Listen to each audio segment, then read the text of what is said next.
മഹീന്ദ്രനുമായി രഞ്ജിപ്പിലാക്കാനുള്ള ഫോർമുലയും അഷ്ടമൂർത്തി തന്നെയാണ് നയോമിക്ക് ഉപദേശിച്ചു കൊടുത്തത്. വിജയാനന്ദനെ വിളിച്ച് മീഡിയേറ്ററാക്കുക. അയാളും മഹീന്ദ്രനും തമ്മിൽ ഒരു ഡിസ്പ്യൂട്ടുണ്ടല്ലോ. ഒരു വടിക്ക് രണ്ട് പക്ഷി എന്ന് പറഞ്ഞ പോലെ രണ്ട് കാര്യവും ഒന്നിച്ച് നടത്താം. എന്താ രണ്ട് കാര്യം? നയോമി ചോദിച്ചു.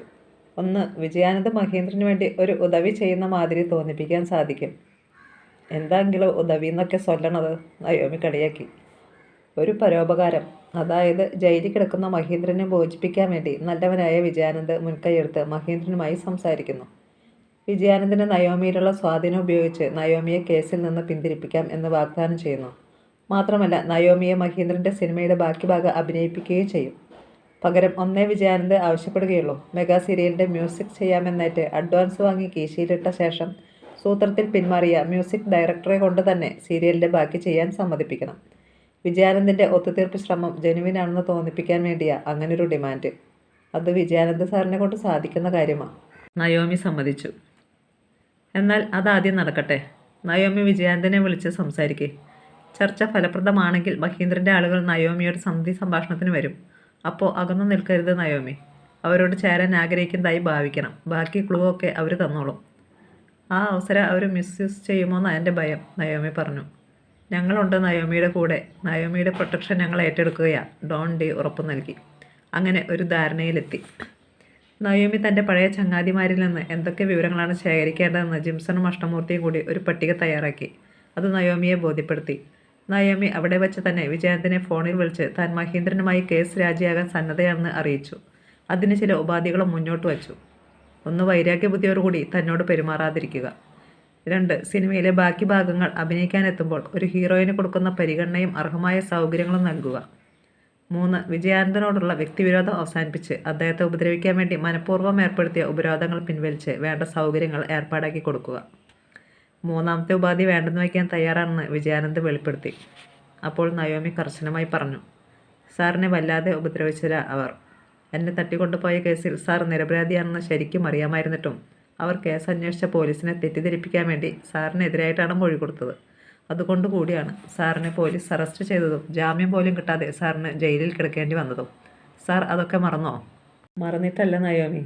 ഒരു വഴക്ക് എങ്ങനെയെങ്കിലും തീർന്നു പോകട്ടെ എന്ന് കരുതിയാ. സിനിമക്കാർ തമ്മിലുള്ള വഴക്ക് മലർന്ന് കിടന്ന് തുപ്പുന്നത് പോലെയാണ്.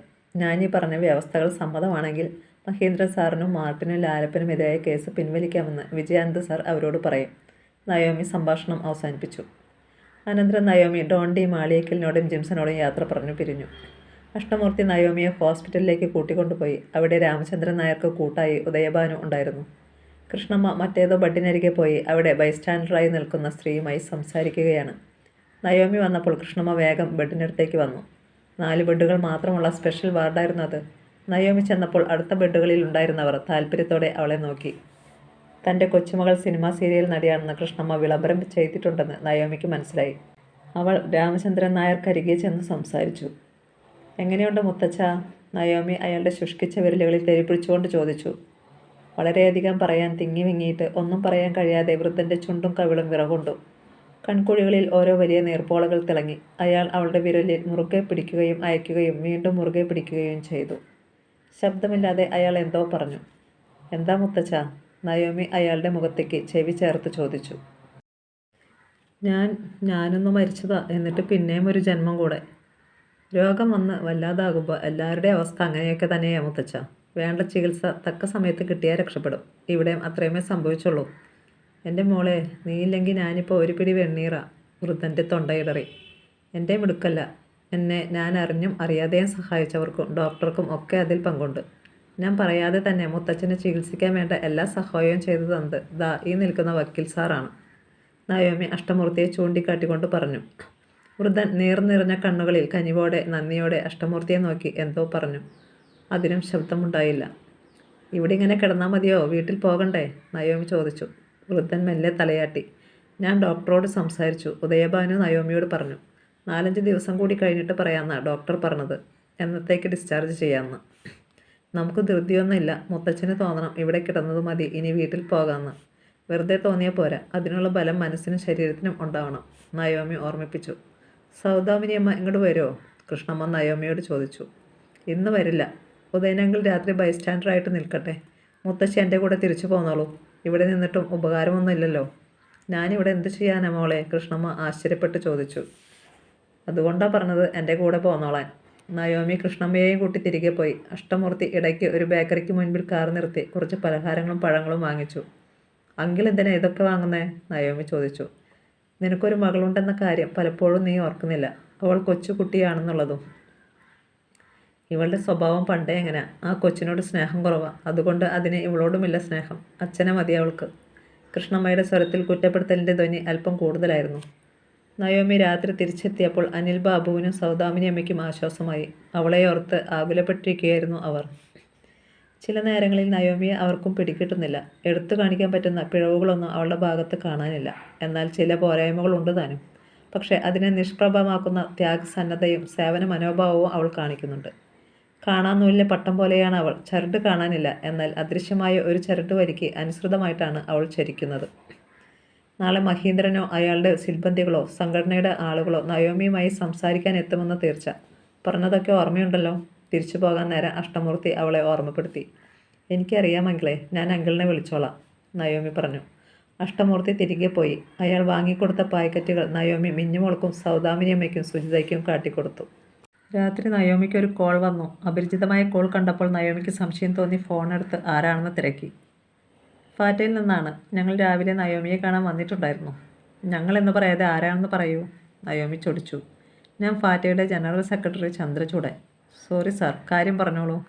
വിജയാനന്ദ് ഞങ്ങളെ വിളിച്ചിട്ടുണ്ടായിരുന്നു. മഹേന്ദ്രനെതിരായ പരാതിയും കേസും പിൻവലിക്കാൻ നിങ്ങൾ തയ്യാറാണെന്ന് അയാൾ പറഞ്ഞു. അങ്ങനെ പറഞ്ഞോ? പറഞ്ഞു. അത് വെറുതെ അങ്ങ് സമ്മതിച്ചതല്ല. എനിക്ക് ചില ഡിമാൻഡ്സ് ഉണ്ട്. അതെല്ലാം അംഗീകരിക്കുമെങ്കിൽ മാത്രം. വിജയാനന്ദ് സാർ പറഞ്ഞിട്ടുണ്ടാകുമല്ലോ? ഉവ്വ്, പറഞ്ഞു. അദ്ദേഹത്തിൻ്റെ ഒറ്റ നിർബന്ധം കൊണ്ട് മാത്രമാണ് ഞാൻ. അദ്ദേഹം ഫാറ്റയിൽ അംഗമാണോ എന്നറിയില്ല. പക്ഷേ ഞങ്ങളെക്കാളൊക്കെ സ്വന്തം പ്രൊഫഷനോടും അതിൽ വർക്ക് ചെയ്യുന്നവരോടും കൂറുള്ളയാളാണ്. അത് ശത്രുക്കളായാൽ പോലും. ഞങ്ങൾ രാവിലെ അങ്ങോട്ട് വരട്ടെ? നമുക്ക് സംസാരിച്ച് ഒത്തുതീർപ്പിലെത്താം. ഞാൻ പറഞ്ഞ വ്യവസ്ഥകൾ അംഗീകരിക്കാൻ തയ്യാറാണെങ്കിൽ മാത്രം. ഓക്കെ, നമുക്ക് നാളെ നേരിൽ കണ്ട് സംസാരിക്കാം. ഒരു കാര്യം മാത്രം ഓർത്താൽ മതി നയോമി, ഞങ്ങളാരും ആരുടെയും ശത്രുക്കളല്ല. വയ്ക്കട്ടെ, സീ യു. അഷ്ടമൂർത്തിയുടെ ഐഡിയ വർക്ക് ചെയ്തു തുടങ്ങിയെന്ന് നയോമിക്ക് മനസ്സിലായി. പിറ്റേന്ന് രാവിലെ 9 മണിക്ക് ഒരു ടൊയോട്ടോ പ്രോഡോ കാറിൽ ഫാറ്റയുടെ ആൾക്കാർ എത്തി. കൂടെ മറ്റു 2 പേരും. നയോമിയെ കണ്ട് അയാൾ ഹസ്തദാനത്തിനായി കൈനീട്ടി. ഞാൻ ചന്ദ്രചൂഡൻ. നമസ്കാരം സാർ, നയോമി കൈകൾ കൂപ്പി. പെട്ടെന്നുണ്ടായ ജാള്യം അകറ്റാൻ ചന്ദ്രചൂഡൻ നാടകീയമായി കൂടെയുള്ളവരെ പരിചയപ്പെടുത്താൻ ഭാവിച്ചു.